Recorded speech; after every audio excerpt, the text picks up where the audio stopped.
Hey there, welcome to episode 393 of the Find Your Food Voice podcast. I am Julie Duffy Dillon, registered dietitian and your host. I am taking a big sigh because I feel like I'm taking so many big sighs right now. Of course, I'm recording this episode after the election of the United States, and I have an episode for you that I hope helps you today and any day that you are appreciating that I really need some comfort. I need to disassociate. I need to check out. I just need to numb out. Whatever you need to do with food, this is something that is quite controversial that I am behind, but I think this is your strength. Using food to cope with tough times is your strength. It's not a weakness. It's actually something that is really normal. And so I have an episode prepared for you to just share some experiences that I've had and to help you connect with basically the permission you need to be able to get through the moment and to cope however you need to cope. So I do hope it helps today if you're listening to this when it's released or anytime you are needing food to help you out. With that all being said, a few quick announcements. If you've listened to the show before, you probably have heard these dynamic ads that we have just placed in. I have very little control over what kind of ads you will hear. It's based on demographics and things like that.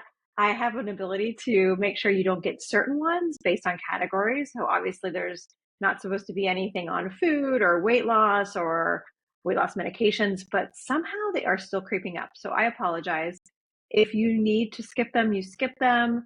If this is not a good podcast for you to listen to, just in case you hear them, I totally appreciate that. I want you to protect yourself however you need, but I just want to let you know that may happen. And I am really behind the scenes working hard to try to figure out a way to block them, because the fact of the matter is we need these ads in order to be able to have this show. And if you would like to support the Find Your Food Voice podcast so we don't have to run ads, oh my gosh, we would love that so much. There is a tip jar below that you can donate to, and we thank you in advance for any and all support, whether it's in the tip jar or subscribing or following the show. We love that we can connect with you. However, we appreciate your support however you can. All right, before we get to this episode, a very quick word from our sponsor. Holding my warm navy fiestaware bowl, I felt soothed by eating a big bowl of leftover spaghetti and meatballs. I felt hopeless, and swirling my fork through the saucy spaghetti disconnected me for a few moments from that despair. The hot steam engulfing my face felt like the embrace I needed in that moment. You may have heard me talk about this one particular emotional eating experience back in 2016, the day after the election. The day after the 2024 election, between sobs heavy with grief, my body recalled those post-election soothing moments. I yearned for it. I could feel the rage just sitting right there under my 2024 post-election grief. And my body remembered the feeling my hands had holding onto the hot bowl and the linguine noodles just sliding down my throat. I remember going to my fridge, opening the door, and I didn't have the same leftovers. So I made a mental note to make it for dinner. As my kids and I were setting the dinner table, I rinsed off some blueberries to add as a side dish. Minutes later, I ate that spaghetti and I felt no escape at all. I was so worried, I was scared, and it gave me nothing. No soothing powers, no comfort. When the spaghetti felt like eating paper, I remember letting out this huge sigh and noticing the blueberries. They were the firm, acidic blueberries that had tight skins bursting with each bite.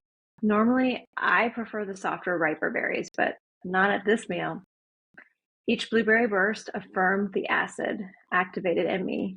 It poured gasoline on my fire that was only embers the last few years. It fanned the flames and helped me emotionally connect with what I was feeling, what I needed, and figuratively held my hand as I clung to the hope slipping away from me. See, the thing is about food, I get really, really uncomfortable around the food is medicine conversation. Yes, food does fuel us.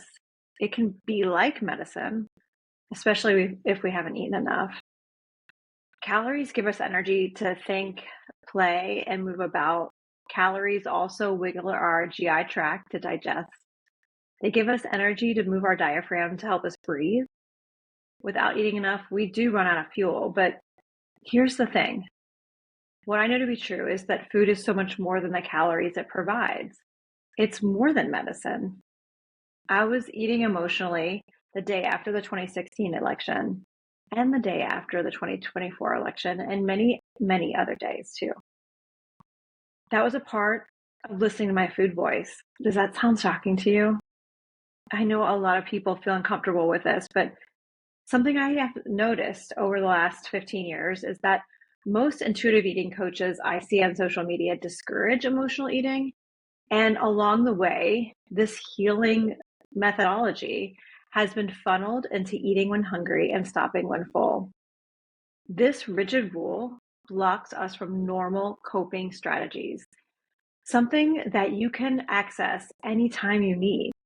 Look, if you and I were amoebas living in an agar-filled petri dish, eating only when hungry would probably be just fine. But we don't live in a petri dish. We live outside those circular walls and have seasons and time zones, different languages and customs, political parties with different beliefs, gerrymandering, racism, climate change, wars, homophobia, transphobia, xenophobia, weddings, divorces, new life, and death. Being human is complicated as fuck. We're not robots, but live a complex human experience. Here's what I believe. Food as medicine only sets us up to fail because it ignores our complex humanity. Your food voice includes a way to help you cope with life's different experiences. Like when we sit with how this next president will place our friends, loved ones, community, and even ourselves in danger. We eat at weddings and funerals for a reason, and it's not because we're addicted to food. Rather, food soothes us and nurtures our emotions. Food moves serotonin with one bite. This is your strength, not your weakness. I hope you have permission to use all of your coping mechanisms, and I hope that includes emotional eating. In solidarity and support today and any day you're needing food to cope with what's going on around you. So there you have it. I hope this episode allowed you to have more permission to meet your needs.